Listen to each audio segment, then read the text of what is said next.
కర్కాటక రాశి వారికి అష్టమ స్థాన శని సంచార స్థితి వెళ్ళిపోయిన తర్వాత మొట్టమొదటిసారిగా వస్తూ ఉండబడినటువంటి శ్రీ నరసింహస్వామి జయంతి సందర్భంగా స్వామివారికి ఆశీస్సులు ఎలా పొందాలి, లక్ష్మీ కటాక్షం ఎలా పొందాలి, రాజయోగాన్ని ఎలా పొందాలి, శత్రువుల నుంచి ఎలా బయటపడాలో ఈ వీడియోలో సవివరంగా సంపూర్ణంగా తెలుసుకుందాం.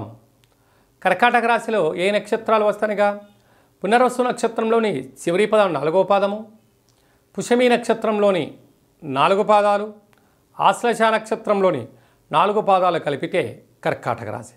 రాశాధిపతి చంద్రుడు, అద్భుతమైన యోగం. రాశిలోనే కుజ భగవాను ఉండడం వలన, కుజదోష ప్రభావం కారణం వలన చిన్న చిన్న విషయాలకు గొడవలు, తగాదాలు, ఆవేశం తగదు.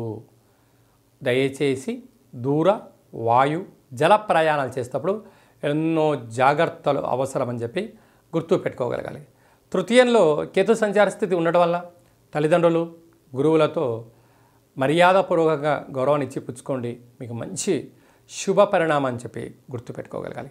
భాగ్యస్థానంలో చతుర్గ్రహ సంచార స్థితి, ప్రేమికుల మధ్య సయోధ్య, భార్యాభర్తల మధ్య అన్యోన్యత, పార్ట్నర్షిప్ వ్యవహార కార్యక్రమాలతో స్నేహితులతో చాలా గౌరవాన్ని ఇచ్చి పుచ్చుకోగలగాలి. లేకపోతే శత్రువులు అక్కడి నుంచే పుట్టి జీవితం కుక్కలు జింపిన ఇస్తర అయినా కూడా ఆశ్చర్యపోనక్కర్లేదు. కనుక మౌనం, ధ్యానం, మాట జారడం, ఆవేశంగా నిర్ణయం తీసుకోవడం, ఎవరో ఏదో చెప్పారు అని చెప్పి అలాంటి వాటికి దూరంగా ఉండడం ఉత్తమోత్తంగా భావించగలగాలి.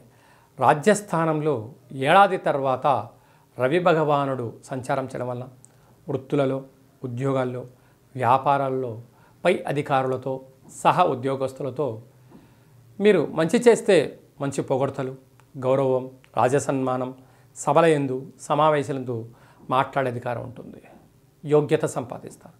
అలా చిన్న చిన్న తప్పులు చేశారనుకోండి, వాళ్ళు చెప్పినప్పుడు కూడా సరిదిద్దుకోండి, భవిష్యత్తు బంగారు రోజుగా ఉంటాయి. అలాగనే ఏకాదశంలో దేవగురు బృహస్పతి సంచారం చేయడం వలన స్థిరాస్తులు, చరాస్తులు, షేర్లు, వ్యాపారాలు, క్రయ విక్రయాలు యోగదాయకం. కనుక నరసింహస్వామి వారికి పంచామృతములతో అభిషేకం చేయించడం, తెల్లటి మంచి తెల్ల జాజుల దండను స్వామివారికి సమర్పించడం యోగదాయకం. అలాగనే చంద్రుడికి పెట్టేటువంటి నైవేద్యంలో, అంటే మన కింద చెప్పిన విధానంగా నైవేద్యంలో బియ్యాన్ని వేసి స్వామివారికి నైవేద్యంగా పెట్టి గోమాతకు ఏర్పాటు చేయడం, లేదా చేపలకు ఆహారంగా వేయడం వలన వ్యాపార ఆకర్షణ, ఎవరికి రియల్ ఎస్టేట్ రంగంలో ఉండబడిన వారికి, నీటి వ్యాపారాలు చేసేటువంటి పాల ఉత్పత్తులు, ఆహార ఉత్పత్తులు, అలాగనే అనేక రకాల వ్యాపారస్తులకి జనాకర్షణ, ధనాకర్షణ కర్కాటక రాశి వారికి సొంతం కాబోతుందని చెప్పి గమనించాలి.